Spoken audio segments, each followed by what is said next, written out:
नमस्कार, मैं हूं राजेश पांडे। आप देख रहे हैं श्री नारद मीडिया। नारद मीडिया के स्टूडियो में इस समय नारद मीडिया के आध्यात्मिक गुरु श्री रंगनाथ उपाध्याय जी हैं। आज विशेष तौर पर शारदीय नवरात्र में जो माँ दुर्गा की पूजन की जाती है और स्तुति की जाती है, तो ऐसा माना जाता है कि दुर्गा जी जो हैं वो शक्ति की रूप हैं। और अगर आप शक्ति संपन्न होना चाहते हैं, चाहे किसी भी तरह से आप स्वस्थ होकर रहे हैं, धन से हो, बुद्धि से हो, किसी भी तरह से आप शक्ति संपन्न होना चाहते हैं, तो आप माँ दुर्गा की आराधना करें। हम गुरु जी से ये जानना चाहेंगे कि गुरु जी, ये शक्ति की आराधना क्या है और माँ दुर्गा को ये क्यों शक्ति की देवी माना जाता है और कैसे इनकी आराधना की जाए। पहले तो मैं नारद मीडिया के इस परिवार को धन्यवाद और साधुवाद देना चाहूंगा कि आप अच्छी सुंदर जानकारियां अपने श्रोताओं को बराबर देते रहते हैं और आप चाहते हैं कि जनमानस का कल्याण हो, देश का कल्याण हो। इसमें आपकी बड़ी अभिरुचि रहती है। इसके लिए मैं आप लोगों को साधुवाद देना चाहूंगा। सबसे पहले कि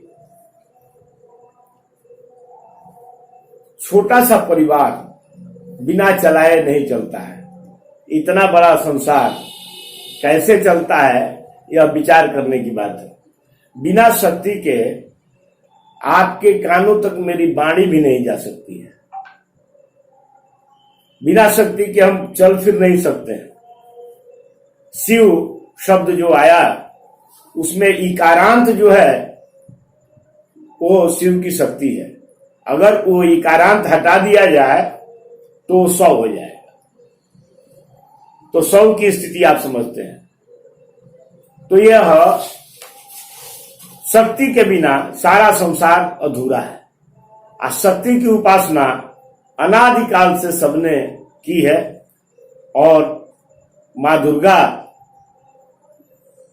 समस्त मनुष्यों के दुर्गति का नाश करती हैं।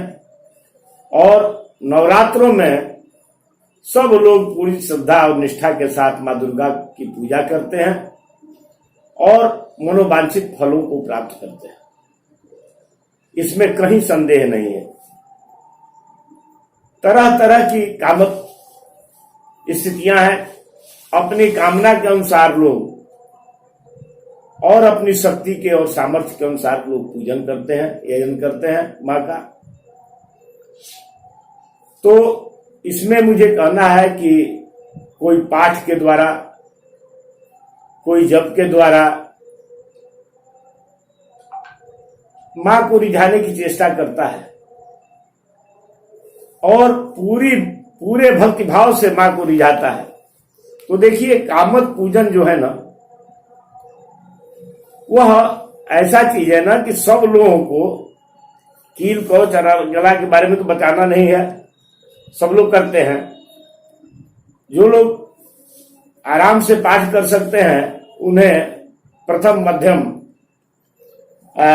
चरित्र का पाठ और उत्तम चरित्र का पाठ प्रतिदिन करना चाहिए। उसकी विधियां हैं कि आप नवार्ण मंत्र का जप करके न्यास के साथ, विनियोग के साथ नवार्ण मंत्र का जप करें, रात्रि सूक्त का पाठ करें और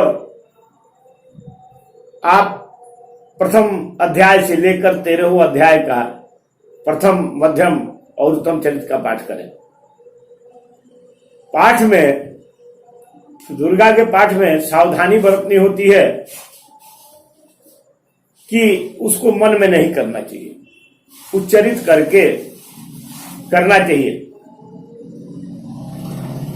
और हाथ में पुस्तक लेकर के नहीं वाचन करना चाहिए। आप पाटा रख लें, चौकी रख लें, उस पर लाल कपड़ा बिछावें और उस पर पुस्तक रखें और आराम से माँ का पाठ करें।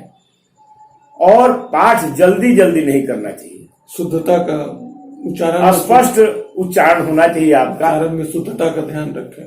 हाँ, कहीं अर्थ का अनर्थ न हो, इसका ध्यान रखना चाहिए। और पाठ करते समय कुछ लोग झूम झूम के पाठ करते हैं, हिल हिल के, ऐसा नहीं करना है, यह दोषपूर्ण होता है। 3 बातों का ध्यान रख के आप पाठ करें। खास बात एक और मैं बताऊं कि जो लोग कुछ अशक्त हैं, माने पूरा पाठ नहीं कर सकते हैं,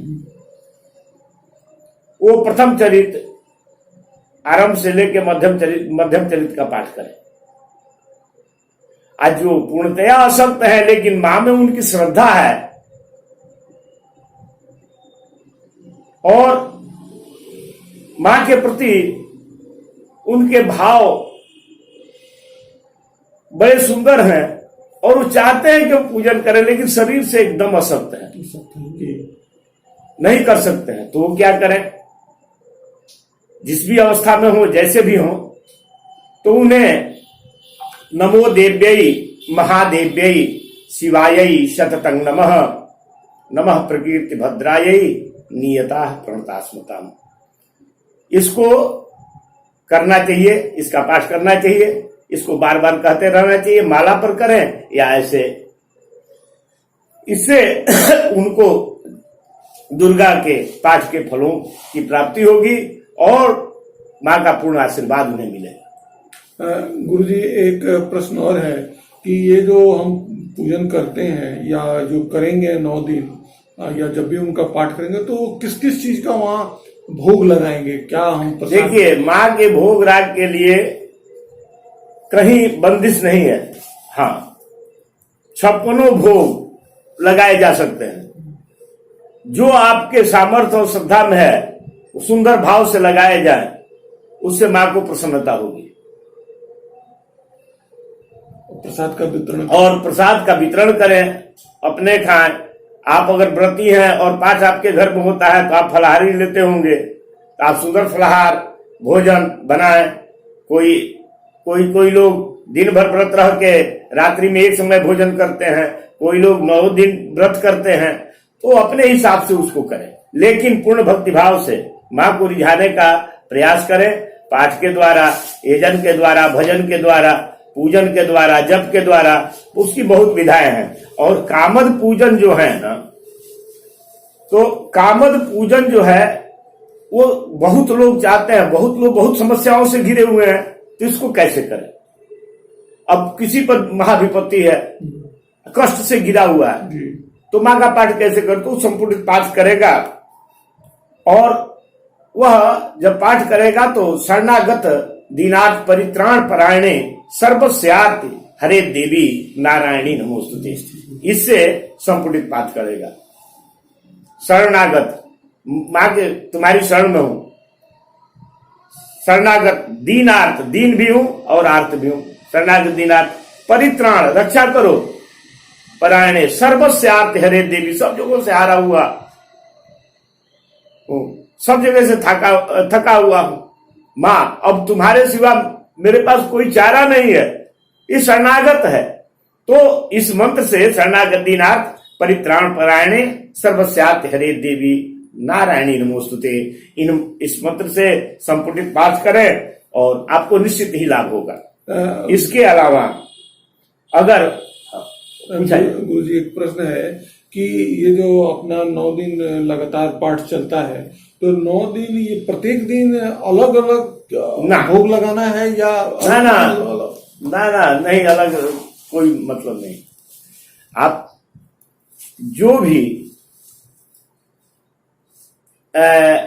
आप भोग राग लगावे, मेवा मिष्टान अन्न आप प्रतिदिन लगावे, तरह तरह की चीज, साग मां को कौन प्रिय है, स्नान, इसकी व्याख्या है, विशद व्याख्या है, सैकड़ों चीज है और उसकी लंबी विधियां हैं जो आम लोग नहीं कर पाते, नहीं कर पाएंगे उस व्यवस्था को। गुरुजी, एक और प्रश्न है, इस नवरात्र में मतलब विशेष पूजन जो है वो धन की कामना, हाँ, वही, और शत्रु पर विजय, हाँ, तो इसके लिए क्या अब देखा जाए, अब भय है किसी को, तो भय नाश के लिए आप क्या करें कि माँ का संपुटित पाठ जो करेंगे, सर्वस्वरूपे सर्वे से सर्वशक्ति समन्विते भयद्रष्टाहिनो देवी दुर्गे देवी नमोस्तुते। इस मंत्र के द्वारा आप माँ के मंत्रों का जो सावर्णी तनयों से लेकर सावर्णी भविता मनु तक 13 अध्याय के मंत्रों को आपको संपुटित करना है इस मंत्र से। और आरोग्यता के लिए, सौभाग्य के लिए आप कुछ चाहते हैं कि किस मंत्र से करूं, तो देहि सौभाग्यम आरोग्यम देहि में परमम सुखम रूपम देहि जयन देहि यशो देहि दिखो जय। इस मंत्र के द्वारा माँ का संपुटित पाठ करें, आपको आरोग्यता आएगी, श्री संपत्ति और ऐश्वर्य बढ़ेगा और शत्रुओं पर आपकी विजय होगी। इसके अलावा सुलक्षणा पत्नी के लिए आप चाहते हैं कि हमारे घर में हमारी कुल परंपरा के अनुसार अगर सुलक्षणा पत्नी मिले तो पत्नी मनोरमाम देहि मनोवित्तानुसारिणी तारिणी दुर्ग संसार सागर से कुलोद्भवाम। इस मंत्र से माँ के 13 अध्याय का संपुटित पाठ करें। इसके अलावा अगर बाधा शांति के लिए आप पाठ करना चाहते हैं कि हमारे घर से बाधा का पलायन हो, कोई बाधा न हो, तो सर्वा बाधा प्रसन्नम त्रैलोक्यस्य अखिलेश्वरी एवमेवत्ते आकार्यम अस्मद वैरि विनाशनम। इस मंत्र से माँ का संपुटित, माँ के दुर्गा पाठ का संपुटित पाठ करें। और दरिद्रता के नाश के लिए आप चाहते हैं तो दुर्गे स्मिता हर्ष भीतिम से जंतु स्वस्थ स्मिता मति सुहाम दासी दारिद्र दुख भयहारिणी का तदन्या सर्वोपकार करना है सदा चित्ता। इस मंत्र से दुर्गा के मंत्रों का संपुटित पाठ करें। और रोग अगर आपके घर में पराकाष्ठा पर है और आप चाहते हैं उससे निजात पाना, तो रोगान शेषान पंचुष्टान रुष्टातु कामान सक्रान अभिष्टान तुमाश्रितान विपन्नानाम तुमाश्रितान धराश्रयताम प्रयांति। इन मंत्रों से आप माँ का संपुटित पाठ करें, दुर्गा सप्तशती के मंत्रों का सप्तशती पाठ करें। और सभी बाधाओं से मुक्ति के लिए और सभी प्रकार के सुख के लिए आप कामना करते हैं तो सर्वा बाधा विनिर्मुक्तो धन धान्य सुतान्वितः मनुष्यो मत प्रसादेन भविष्यति न संशय। तो इससे आपके धन धान्य की वृद्धि होगी, पुत्र पौत्रों की वृद्धि होगी और घर में सब तरह से शांति आएगी। और खास बात यह कि जो व्यक्ति, इसको ध्यान से सुने, कि जो व्यक्ति पूर्णिमा, चतुर्दशी, नवमी और अष्टमी को माँ का पाठ करता है अपनी कामना के अनुसार या ऐसे, उसको देवी का लोक निश्चित ही प्राप्त होता है और वह महान ऐश्वर्यशाली होता है। अष्टम में अम्बा चतुर्थ्याम नवम में अम्बा समाहित ददाति प्रतिगृह्णाति नान्यथे साम प्रसिद्धति। माँ की प्रसन्नता के लिए ये पूर्णिमा, चतुर्दशी, अष्टमी और नवमी शुक्ल पक्ष में अगर कोई माँ का यजन पूजन और पाठ करता है तो परम ऐश्वर्यशाली होता है और देवी लोक को प्राप्त होता है। खास बात यह है कि बहुत धनाढ्य होना चाहते हैं तो स्वर्ण की माँ की प्रतिमा बनाकर और पाठ करें। और स्वर्ण की प्रतिमा बनाकर अगर पाठ करते हैं और प्राण प्रतिष्ठा के साथ उस मूर्ति को स्थापित करके आप पूजन यजन करते हैं विधि विधान से, तो आपको महाधनियों में आपकी गिनती होगी।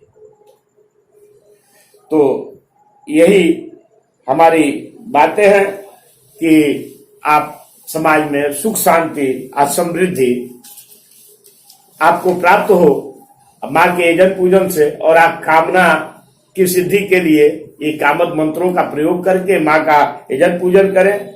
और एक छोटी सी बात मैं चाहता हूं कि मैं आपसे बताऊं कि किस दिन पाठ करने से क्या फल होता है।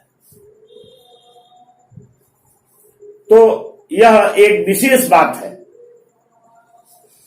सोमवार को कोई व्यक्ति दुर्गा सप्तशती का अगर पाठ करता है तो उसको दुर्गा सप्तशती के पाठ करने का 1000 गुना फल होता है।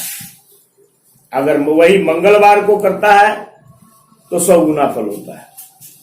अब बुधवार को अगर पाठ करता है दुर्गा सप्तशती का तो 1,00,000 गुना फल होता है।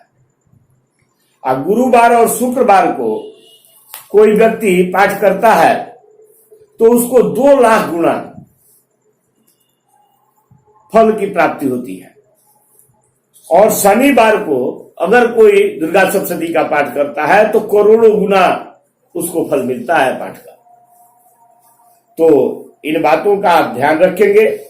शुक्ल पक्ष की अष्टमी से लेकर अष्टमी से लेकर 1 मास तक कोई पाठ करता है और उसका दशांश हवन करता है तो समस्त विपत्तियों से छुटकारा पाकर धन पुत्र यश आदि से संपन्न हो जाता है। शुक्ल पक्ष की षष्ठी से लेकर शुक्ल पक्ष की चतुर्दशी तक 9 पाठों को जो पूरा करता है वह उसके समस्त कार्यों की सिद्धि होती है, ऐसा शास्त्रकारों ने कहा है। और उन लोगों की अनुभूति है कि ऐसा करने से यह फल आपको प्राप्त होगा और मां दुर्गा की निश्चित ही कृपा प्राप्त होगी और महाशक्ति की कृपा से आपके घर में सुखी आप होंगे और संपन्नता आएगी और आपके सारे विघ्न दूर हो जाएंगे। और इन्हीं मंगल कामनाओं के साथ मैं अपने वाणी को विराम दे रहा हूं। अगर आपको और कुछ पूछना है तो और पूछ सकते हैं। धन्यवाद। गुरुजी, आपने शारदीय नवरात्र पर इतनी अच्छी जानकारी दी और हम अपने दर्शकों से ये कहना चाहेंगे कि अभी 2-4 दिन पूजा प्रारंभ होने में है। आप हमारे चैनल को सब्सक्राइब कीजिए, लाइक कीजिए और अगर कोई भी आपके मन में सवाल है तो आप कमेंट बॉक्स में लिखिए, आप भेजिए। हम लोग गुरुजी के माध्यम से आपके सारे प्रश्नों का उत्तर देंगे और किसी भी तरह की भ्रांति में आप नहीं पड़ें और लगातार आप गुरुजी की बातों पर ध्यान रखें। आपका जो ये पूजन कार्य होगा वो सफल होगा। आपकी सारी मनोकामना का ये मनोकामना सिद्ध होगी। इन्हीं आशाओं आकांक्षाओं के साथ आप सभी दर्शकों का धन्यवाद। गुरुजी, आपका भी धन्यवाद। आप सबको धन्यवाद।